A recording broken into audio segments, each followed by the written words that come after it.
Problem 4 MLE আমরা বের করব প্যারামিটার অফ জেনারেটেড ডেটা।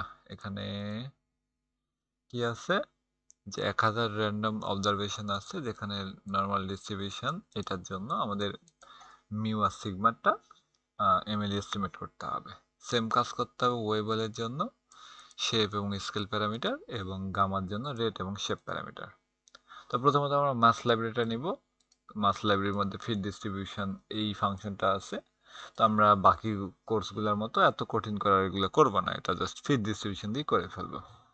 তার প্রথমত একটা সেট ডট সিড নিয়ে নিলাম আর এন নিয়ে নিলাম।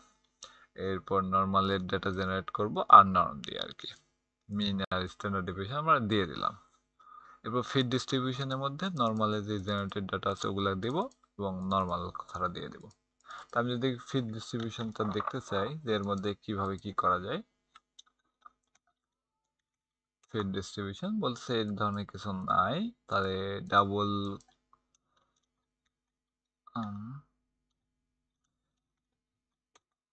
এইবারে আসছে যে মাস লাইব্রেরির মধ্যে আর কি এটা। তো এখন এটার মধ্যে প্রথমত বলছে এক্সেস জেনারেটেড ডেটা দিতে হবে, এরপরে ফাংশনের নামটা দিতে হবে। ফাংশনটা হতে পারে বেটা, কসি, কাই স্কোয়ার এগুলো থেকে। তো আমাদের লাগবে কোনটা? নর্মাল লাগবে, এই যে নর্মাল। তো ওই সেম নর্মালটা দিয়ে দিলাম। আর এই এমএলই আমরা এখান থেকে পেয়ে যাব, তো প্রিন্ট দিলাম নর্মাল। আর এমএলই নর্মাল থেকে এস্টিমেটটা দিয়ে দিলাম। এটা সেম কাজ ওয়েবেলের জন্য করব। শেপ এবং স্কেল ছিল এটা, দিয়ে দিলাম। আর রেট এবং শেপ ছিল এটা,